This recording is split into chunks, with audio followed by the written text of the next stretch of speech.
Recital. Today we'll be talking about the Latin America and the saxophone within its place within the Latin American soundscape. This project is near and dear to my heart as it has taught me about my own culture and a discovery of this genre of Latin American saxophone music.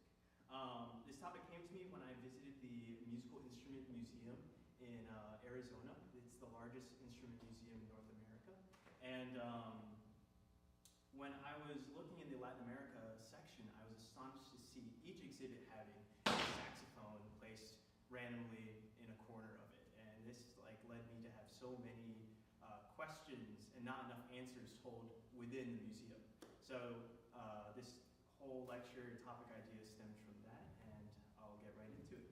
So this discussion must begin with some historical context to both the saxophone itself and an overview over the evolution that gave rise to the genre of Latin music. The saxophone was invented in the early 19th century by Belgium's instrument manufacturer Adolphe Sax. The instrument's name is quite literally the sound of sax. Mr. Sax, whose relentless pursuit of acoustic perfection led to the creation of the saxophone in 1840. Born from a vision to bridge the gap between the brass and woodwind families, the saxophone was designed to possess the power and projection of the brass instruments, while also maintaining the speed and delicate nuances of a woodwind. Through this additional instrument, bands and orchestras were able to create a more homogeneous and richer sound. Due to these qualities, in 1845, the saxophone quickly found its place in the French military bands and others like it across Europe. This military band model that included the saxophone became very popular and led the instrument to find its way across the Atlantic. The Mexican military band was the first to introduce the instrument to the Americas by adopting this French military band model, and was shortly followed by other Latin American countries and the United States after seeing its success within Mexico. The Mexican military band was the first to showcase the saxophone to the American audiences as well. The 8th Cavalry Mexican Military Band performed in New Orleans in 1844 at the World Industrial and Cotton Expo. They were a very popular group at the expo because there was a delay to the start, which led them to be the main attraction for 2 days. After this time, they had already become well known and well liked, and this initial contact aided in the evolution of Dixieland music to include this new instrument. From there on out, the saxophone found its way into local traditions and folk music. In the United States, this meant jazz and rock and roll, and in Latin American music, it was added as a new color to the brass section, or an amplified woodwind that can play faster music more prominently. To understand this music, we have to define where it comes from and what distinguishes it from other genres. So what is Latin America?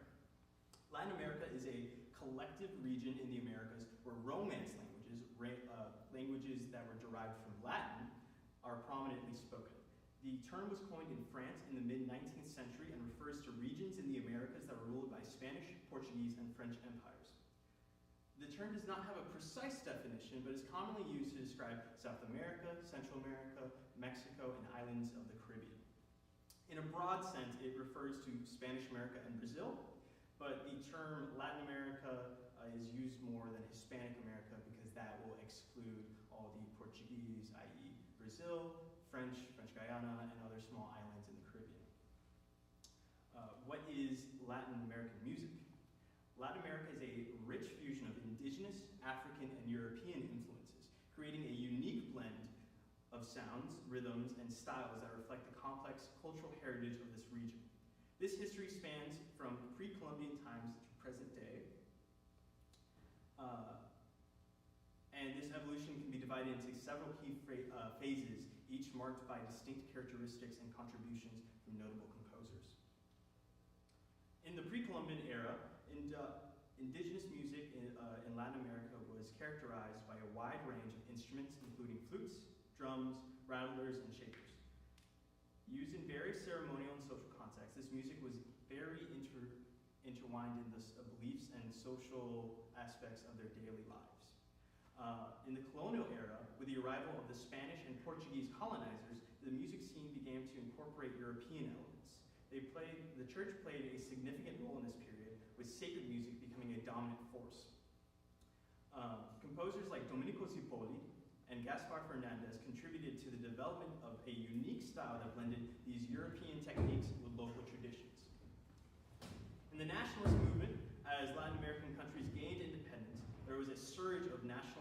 sentiment. There was also, that permeated this music scene. Composers sought to create a distinct sound that reflected their national identities by incorporating folk elements, indigenous themes, and local rhythms. Notable figures like Mexican composer Manuel Ponce, who was known for using Mexican folk music, and Brazilian Hector Villalobos were key in this. Villalobos in particular was instrumental in integrating indigenous melodies and rhythms into classical compositions. He's most well known for creating the Choros and Baquianas Brasileiras series, blending Brazilian folk music with Baroque influences. In the modern or contemporary period, Latin American classical music has continued to evolve, with composers exploring a variety of modernist, avant-garde, and contemporary techniques. This period saw a blend of traditional elements with new innovations such as electronic music, experimental sounds, and some composers, like the Argentinian Astor Piazzolla, revolutionized whole genres of Latin music.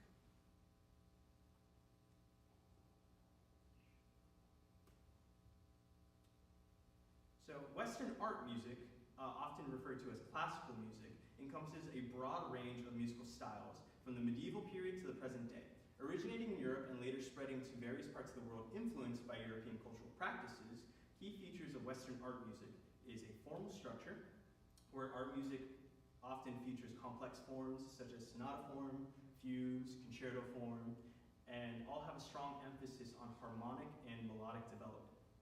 There is an emphasis on notation and composition, where this music is typically written and performed from scores which dictate precise rhythms, dynamics, and articulations. And there is institutional support, as Western art music has been historically supported by religious institutions, courts, and more recently, academic institutions and concert halls.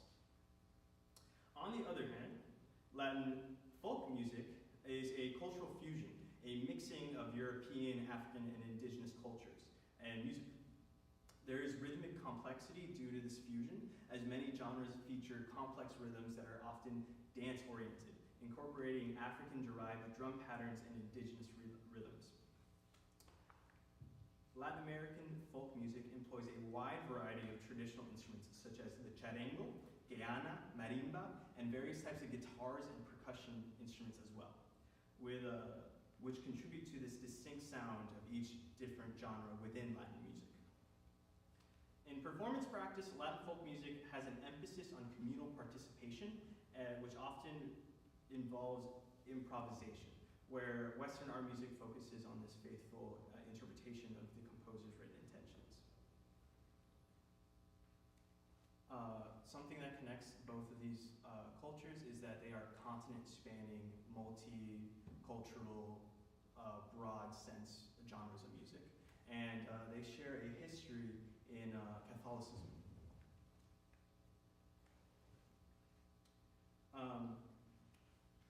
Here I have a catalog of all the known works for the saxophone in Latin America, and with more details on each country.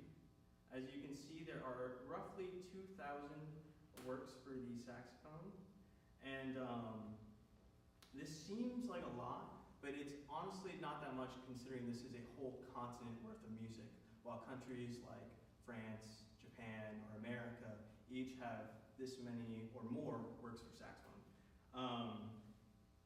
To further drive this point, I have a comparative timeline of the major works for saxophone and major Latin American works. But before I get to that, I'd like to shout out the Saxophone Latino website. It was instrumental in doing this project. It's where I source a lot of this information. I was not going to count those pieces. But yeah, it's been very, very helpful for all this project. So here we have the timeline, and as you can see, most of these works are by French or Americans at the top, and the second line has the Latino works. You can see that most of them happen around 1980. This can be for many reasons, but the best I can come up with is that we have become a global world where ideas are getting shared instantly. From this, academics have become, like music, have become standardized, and skilled, trained composers are wanting to showcase their own cultures. With academic support, we have entered this era of diversity of composers and nationalistic composition techniques at the forefront of our concert halls. As I've said before, Latin American music thrives off of fusion, and all these new ideas brought into it from standardization has really, really helped the genre. Here I have the major works within the Latin American repertoire, and I've listed them in 3 different sections. The first is works for saxophone by Latin American composers. The second is transcriptions by Latin American composers made for saxophone. And the third are pieces by non-Latin Americans, but really, really do well at paying homage to these genres and not falling into the traps of exoticism. So now that we understand where Latin music comes from and the history of saxophone, let's dive into the performance practice of Latin American music on the saxophone.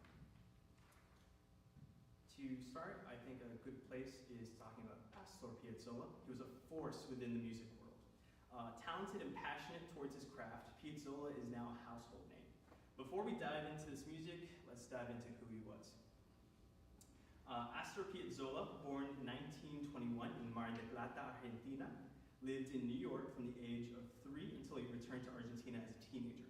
During his early compositional career, he would struggle to split his attention between the art music within his studies and the music that drove him, tango. He studied classical composition by day and played bandoneon each night with the Triolo Tango Orchestra. Later, he studied with the great Nadia Boulanger in Paris, France, and after hearing him play his classical works, Boulanger confessed that she found no spirit in his playing. At this time, he had not played his bandoneon for her, nor did he express his interest in this style of music, so he decided to play for her. After playing for her, she famously told him, "Astor, this is beautiful. I like it a lot. Here is the true Piazzolla. Do not ever leave him." After hearing this from Boulanger, Piazzolla started writing tango with elements of classical form and jazz idioms to create tango nuevo, or new tango. Although tango nuevo is now viewed as a style of dance music, Piazzolla's music was distinctly intended to be music that is listened to. This intentionality influenced his compositions more towards the conventions of concert works and arranged for orchestral instruments like strings, flutes, pianos, clarinets, etc. The tango tradition often encourages this arrangement for different instruments, as the fundamental style is preserved while allowing for others to experience and learn about this rich musical culture. Here is a video of Piazzolla playing himself. The work is Libre Tango. It is one of his most well-known works, and I think really showcases the type of playing this force of music is.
Tango number 3 serves as a starting point for the practical discussion of tango performance and performance practice of many Latin works. This is one etude out of 6 within his tango etudes that were originally written for flute. Published in 1987, the tango etudes were written relatively near the end of Piazzolla's life in 1992. This work is often performed in its original context as a solo work. However, after a year that they were published, Piazzolla's publishing company wrote to him asking for a harmonized version for saxophonist and professor of the Paris Conservatory, Claude Delong. Piazzolla sent a manuscript 1 year later with the note, "Dear friend, finish the piano part of the tango etudes for saxophone and piano. Good luck to Mr. DeLong, and please tell him to forgive my musical handwriting. I was in a hurry and could not do it any better. The manuscript was so difficult to decipher that the planned 1989 republication of the work for saxophone and piano went forward saxophone alone. Due to Piazzolla's death in 1992, this harmonized republication was delayed until 2003 by many of Piazzolla's scholars and music theorists. Piazzolla writes in the preface of his tango etudes, "It is advisable that the performer should well exaggerate the accents and respirations, therefore inspiring the way the tango is played on the bandoneon." With this, we have one explicit link to the performance practice of the composer himself, the idiosyncratic sound of his instrument. As Piazzolla stated himself, "I play with violence. My bandoneon must sing and scream. I cannot conceive of pastel tones in tango." This etude here is written in A minor and is in a modified ternary form.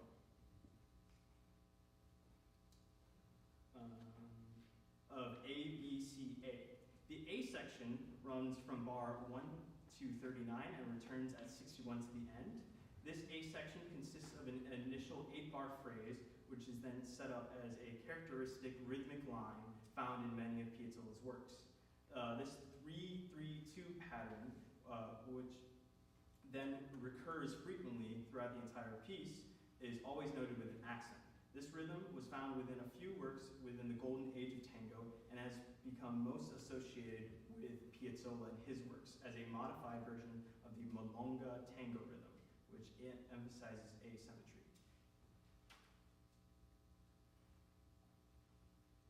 Here's that rhythm being played.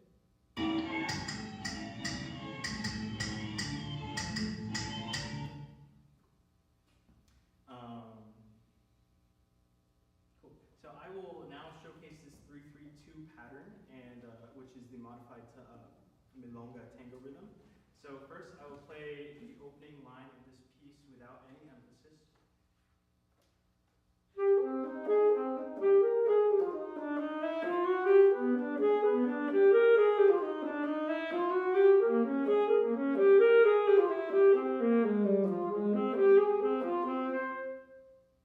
Now, I will only play these accented figures that are accenting the 3-3-2 pattern.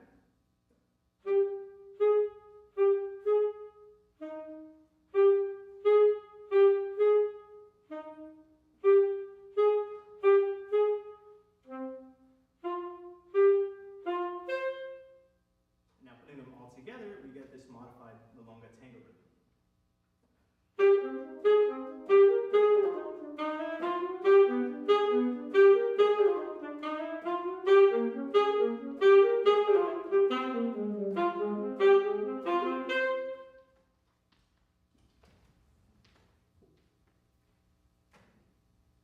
So this rhythmic figure becomes an ostinato with non-accented notes descending chromatically. The second half of this A section uses a similar melodic material, now featuring fermatas and more rhythmic complexity. A downward chromatic gliss replaces the original movement to non-accented notes, with a written run leading the ear back to A minor upon release. To end this section, there is a strong cadence, and I will get to a rhythmic complexity that modifies this milonga tango etude, or rhythm.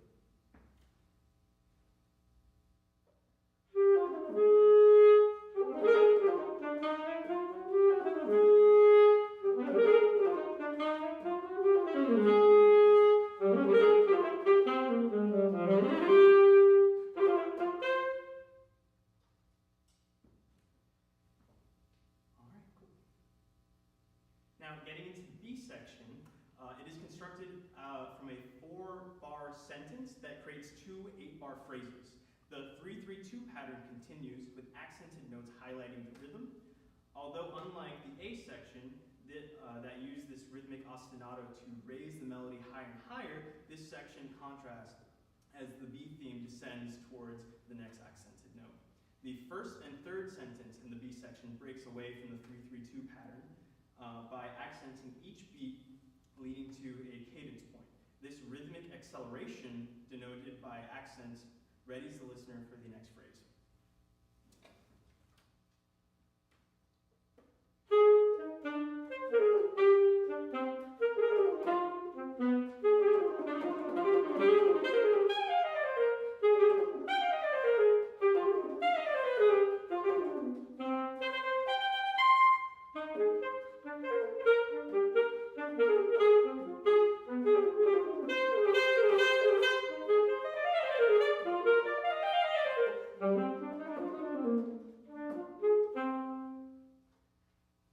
And then, to finally lead us into the C section, we get this relaxation that is unlike anything the piece has given us so far. This is also the shortest section of the work and has an upward melodic idea, as opposed to the rest of the work that slowly moves its way down and goes back up. This section also has a ad lib attached to the second phrase.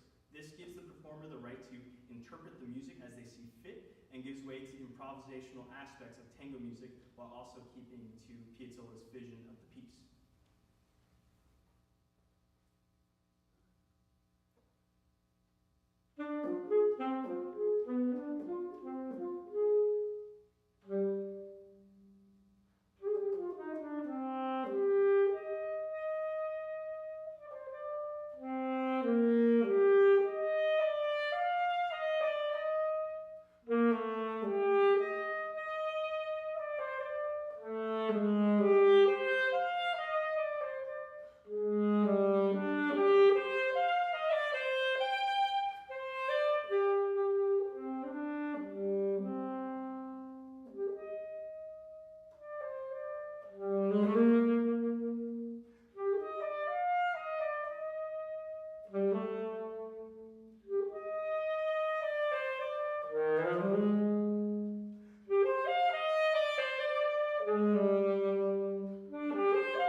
The next piece we'll discuss is a work by Gabriela Ortiz, and it is called Estudio Tongolele. Gabriela Ortiz is a contemporary music composer known for her unique blend of musical styles that combine elements of Mexican folk music with avant-garde techniques, creating a vibrant and innovative sound palette. Born October 19, 1964 in Mexico City, into a musically inclined family, her father was a noted composer and ethnomusicologist. Ortiz's exposure to music, particularly Mexican folk music, began at an early age. This early influence has remained a core element of her compositional voice, allowing her to create works that are deeply rooted in Mexican cultural traditions while also engaging with contemporary musical language. This specific work is called Estudio Tongolele and can be loosely translated as the exotic dance study. Estudio being the word for study or etude, and Tongolele being the stage name of Yolanda Montes, a burlesque dancer of Mexico City and famed actress all across Latin America. This work embodies the music played during those burlesque shows in 1920s Mexico City. Here is a video of Tongolele dancing herself. We can take note of the traditional Latin American instruments used to gain, and use this to gain an idea of what kind of dance rhythms were used in this type of music.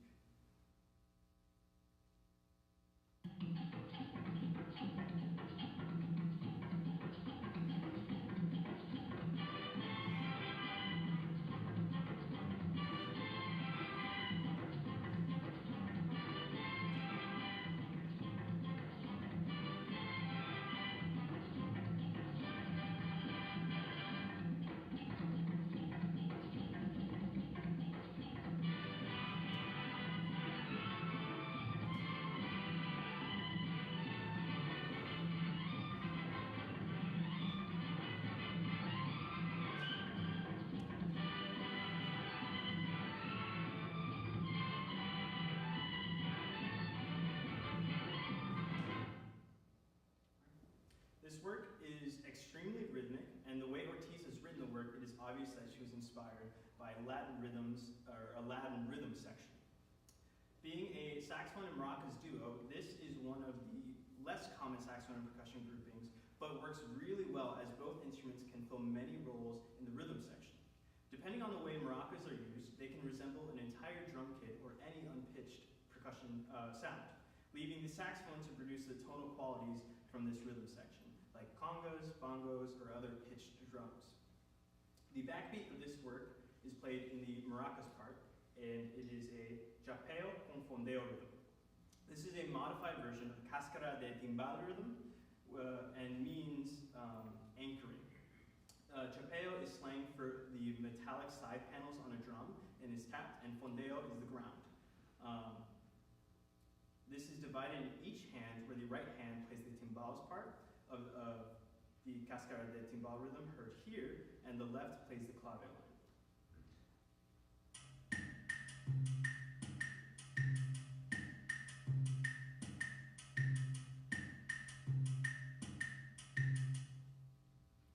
One other key aspect of this work is the use of imitation. As stated earlier, the saxophone's role in this work is of a pitched drum and very similar to a conga line. The saxophone line begins with three dotted eighth notes that resemble a Afro-Cuban son conga line. I'm going to sing this. I think it sounds a little bit more like a conga when not on the saxophone. Boom, boom, boom, boom. Dum, gun, gun, gun. Da da da da dum, gun, gun. Da da da da gun, gun, gun. Da da da da da.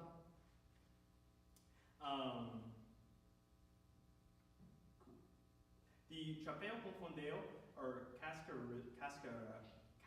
rhythm, heard earlier, is also imitated in the saxophone part in measure 37. This type of imitation is a key aspect to both parts of the saxophone and the maracas.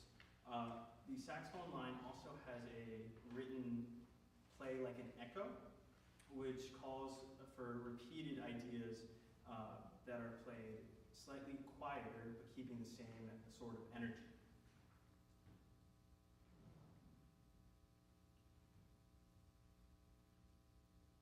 To end this work, Ortiz has the saxophone gliss up 2 octaves. This is an imitation of a very famous aspect of Mexican culture and music, a vocal gliss called a grito, or a shout.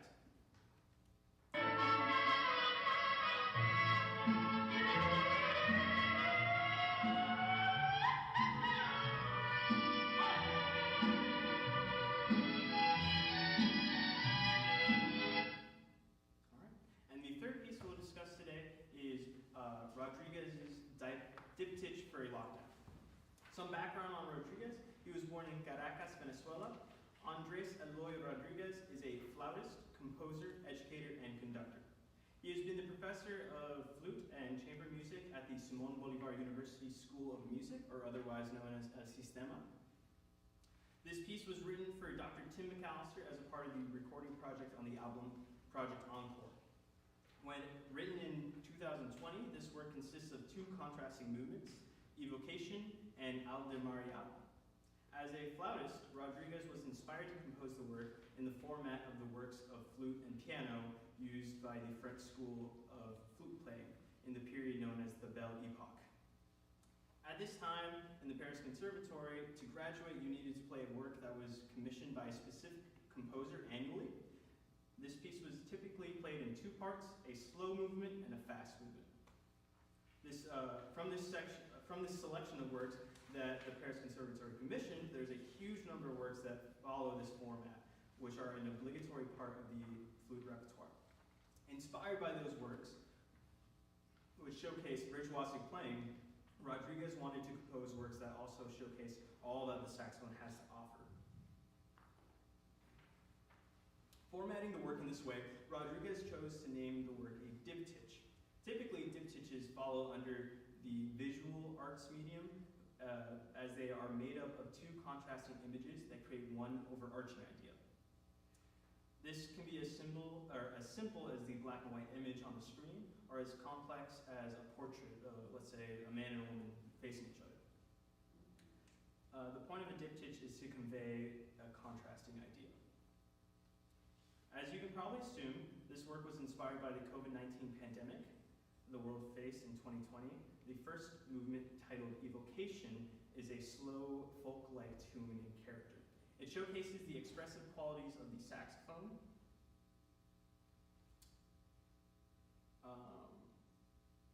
as a solo instrument, and is dramatically charged in character. In the middle of this movement, there's a short cadenza which extends the entire range of the instrument.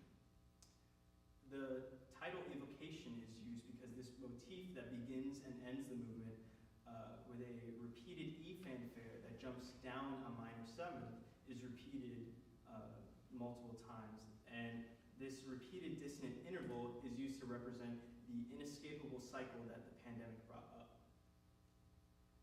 The second movement of this work is titled Aldemariado, featuring an energetic and lively character that is a brief tribute to the Venezuelan maestro Aldemaro Romero. This movement has several very characteristic elements of the music of Romero used, and some brief quotes from his more popular works. This work includes some effects for the saxophone that can produce like slaps and the extended range called the altissimo range. Aldemaro Romero was a prolific composer, conductor, and pianist who propelled Venezuela and Venezuelan music to the forefront of classical music during his tenure as lead conductor of the Venezuelan National Symphony. Throughout his career, he has created much loved works for classical music and popular music. The music of Romero is called Onda Nueva, or new wave music. As for the rhythms of this work, this movement opens with a rhythmic acceleration as the saxophone line adds more and more notes to a single beat over a group. This starts with a 4-note group, a 5-note group, 6, and then finally 8. Rodriguez uses rhythms Aldemaro and his drummer El Pavo Frank, who accompanied his trio, invented.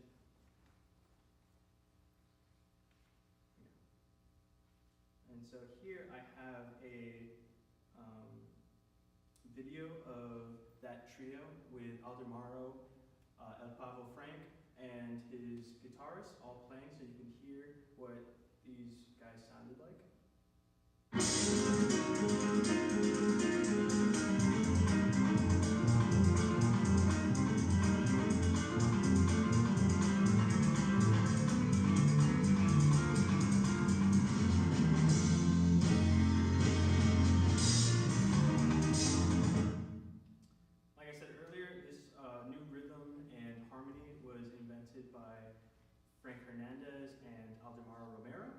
This Onda Nueva rhythm is a modified version of a joropo rhythm, which derives from Colombia and Venezuela. This rhythm is characterized by making use of polyrhythmic patterns and hemiolas by switching feelings of 2 with 6, 8, or 3 with 3, 4. And here we can hear what it sounds like.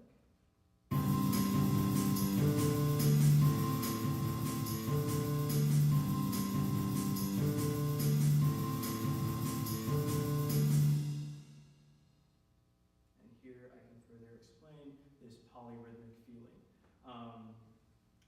Within this certain part, you can see that compositionally, he's written these hemiolas and polyrhythmic pattern. The saxophone line is strongly based in 2 and felt in 2, while the piano part also feels it in 2, but is written in 3, 1 and 2 and 3 and 1 and 2 and 3 and overall, this music can be felt with a bigger grouping of measured feel, with 2 measure-long phrases. As you can see in the saxophone line, it's all the same for 2 measures, and then changes to the next harmony.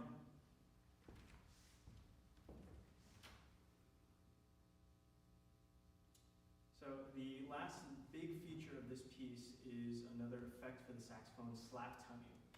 When getting into the slap tongue section of the second movement, the composer took inspiration from flute beatboxing and other flute techniques called ram tonguing, and wanted to use these saxophone extended techniques to do this.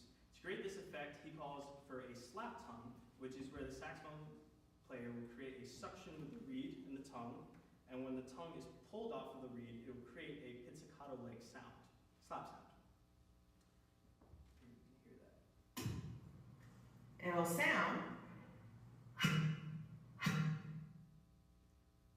And finally, to conclude this work, Piazzolla again plays homage to Aldemaro by quoting a cadence point used in many of his popular works, a repeated triplet on a single pitch. And with all that being said, I will get into the performance of these works.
I'm so sorry. Give me 1 second to figure out what is going on with my saxophone.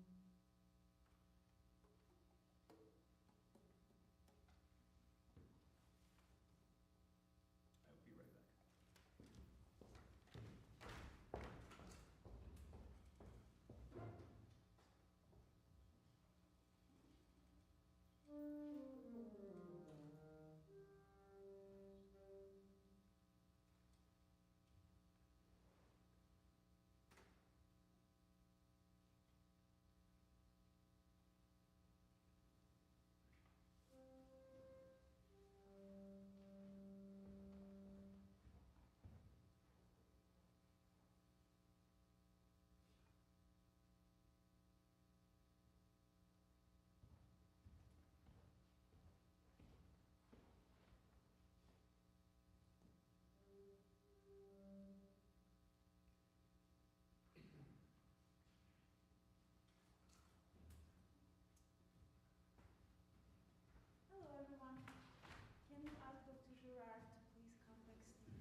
Thank you.